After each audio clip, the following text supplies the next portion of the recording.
kusoo dhawaada ilyasali cabdi fadlan haddii aad ku subtay channelka subscribe noo saar haddii aad horey noola joogtayna aad baad u mahadsan tahay haddii uu muuqaalkan ku soo gaaray waxaan rajaynayaa inaad caafimaad qabtid insha allah waxaan ku rajayn doonaa sanadaha soo socda iyo waqtiyada soo socda inaad farxad ku sii joogtid fadlan haddii aad noola joogtay muuqaalkan subscribe saar maanta waxaan dul istaagi doonaa kulamadii xalay Manchester United, Chelsea, Arsenal iyo bandhigii muhiimaddu waxay tahay kulankan waa friendly match wax muhiimad gaar ah ma lahan laakiin muhiimadda ugu weyn ee kulankan uu leeyahay oo qof walba indhaha ku haya ama kulankan nin walba daawanaya ee ka daawanaya sababaha laga daawanaya ayaan ku qeexi doonaa Manchester United oo waxyaabo badan oo natiijaha laga dhex arkay kooxda kubadda cagta Chelsea oo hal faa'iido keentay laakiin wali dhibaatadeeda sii taagan kooxda kubadda cagta Arsenal oo hibo cusub soo iibsatay waxaan dul istaagi doonaa wararkaas fadlan haddii aad halkan ila soo gaartay muuqaalkan oo dhameystiran waxaan si xushmad leh kaaga codsanaya inaad ka soo daawatid YouTube channelka profile-ka saaran haddii aad naga daawanaysid dhanka YouTube-kana aad baad u mahadsan tahay aan ka bilaawno kooxda kubadda cagta ee Manchester United xalay waxay ciyaartay kulan classic ah hadda waa kulan caadi ma ahayn kulankaas waa friendly match laakiin kulamada kale wax gaaru ka dubnaa bandhig qaasna wuu lahaa markaan ku leeyahay kooxda Manchester United la ciyaartay ma aha koox ciyaar waa Atletico de Madrid kooxda la wada yaqaanay jabhadii oo loo yaqaano fighter team kooxda dagaalka marka kulankaas wuxuu ahaa isku diyaarinta horyaalka Becker's Premier League Manchester United dhabtii waxay sameysay tijaabo adag tijaabadaasna waxay isku tijaabisay koox kamid ah kooxooyinka ugu adag Yurub waqti xaadirkan aan joogno Atletico de Madrid waa wax kale waa Tottenhamta ee La Liga Tottenham heerka ay Premier League ay ka joogto ee La Liga ka joogtaa Tottenham marka la ciyaarayso Premier League nin guul ku soo tashanay ma laha qof koox yar amal Tottenham uu soo tashan kara ma laha Atletico Madrid waa kadalika waa sidoo kale wax ay isdhamaan ma laha xitaa haddii loo fiiriyo Atletico Madrid 70% Atletico Madrid ka adag oo 100 mar ka fiican marka kulankan Manchester United xalay maxaa ka baranay Manchester United gool looga hormaray ciyaarta bilowgii gool loogu shibay Manchester United bilowgii ciyaartii waxaa ka muuqday xogaha isku dhaxyaa ah laakiin markay chance isdhigeen oo isfahmeen oo hal mar wada istaageen Manchester United wax kale ay sameysay bandhig fiican ay sameysay Brian Mbuma laba gool ka dhaliyay muhiimadda kulanka marka iyo sababaha indhaha looga hayay waxay tahay Manchester United Cristiano Ronaldo iyo Wayne Rooney kadib waxay heshay hogaamiye sax ah ninkan Brian Mbuma waa leadership waana nin kooxda Manchester United uu si leelin karo waqtiyada xun ay ka fakan karta muhiimadda marka lagu leeyahay ninkan hogaamiye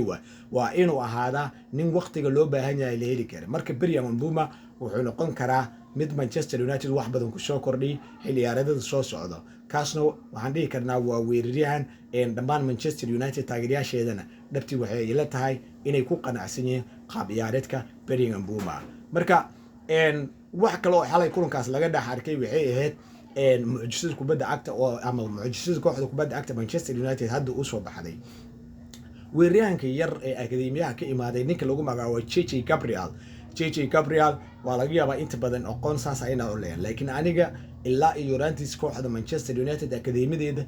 ku daawan jiray si qaasan taageero u ahay cunugaas anigoo taageero Arsenal cunugaas soo akademiga joogo akademiga United joogo ay il gaar ah ku eegay maadaama kooxda kubadda cagta Arsenal la xiriirinayay xilli ciyaareedkii la soo dhaafay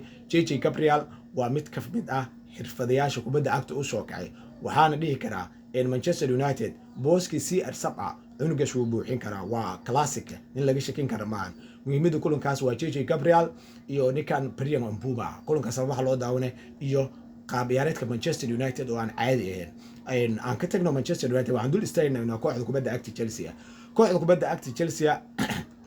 Tottenham ay balansatay Tottenham waxaa isdhihi karnaa way ku surantay ee Tottenhamtii hore ma ahayn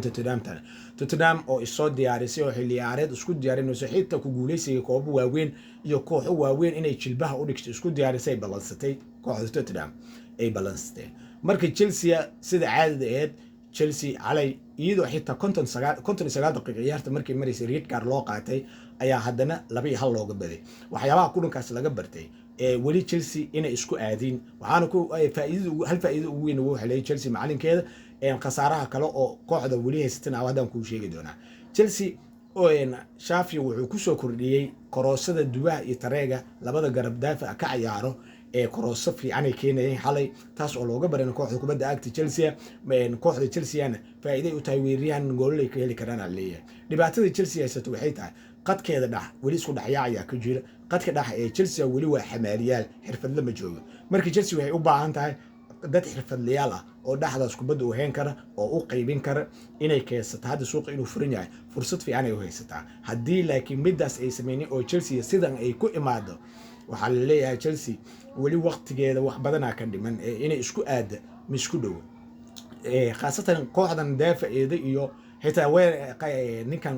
daafaceeda dadka ka ciyaara waxay u baahan tahay taa CB dhameystiran ma haysatay Chelsea meelaha ay ka liidatay qayb ka tahay Chelsea waxay u baahan tahay CB diyaarsan oo kulan walba la heli karo oo available ah oo kooxda wax badan ku soo kordhin kara waxay u baahan tahay qad dhex oo kubadda heen karo oo kubad qaybin karo maskaxiyan u diyaarsan xamaaliyaasha hadda jooga marka laga taga intaas ay u baahan tahay Chelsea labadaas tilaasin laha waxaan u imaan doonaa kooxda kubadda cagta Manchester City draway gashay kulankeeda furitaanka baashalka ah ama friendly matchka draway gashay laakiin Manchester City qaab ciyaareedkeeda muhiim dhabta markii laga hadlo bareechadana kubadda cagta aan dhigi karaa Manchester City waxay u baahan tahay hadda Bernardo Silva bedelkeeda waa masli inay keento Bernardo Silva way tabi doontaa kooxda kubadda cagta Manchester City weerarkeeda iyo dhinaceeda kale waa iska normal waxaan kaloo dul istaagi doonaa kooxda kubadda cagta Arsenal xalay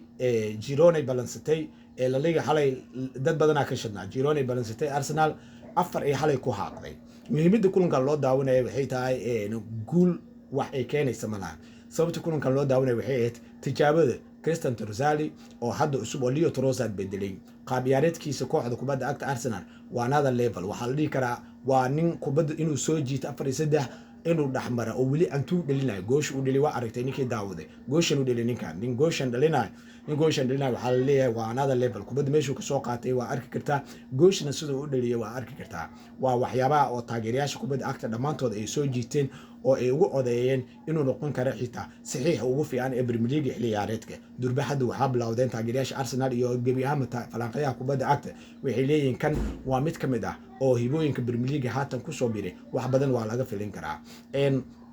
dhinaca kale kulankaas waxa kale oo indhaha lagu hayay oo taageerayaasha Arsenal iyo dhammaan dadka kubadda cagta ka hadla ee soo jiitay waxa qayb ka ahaa wiilka dahabiga ee Maxi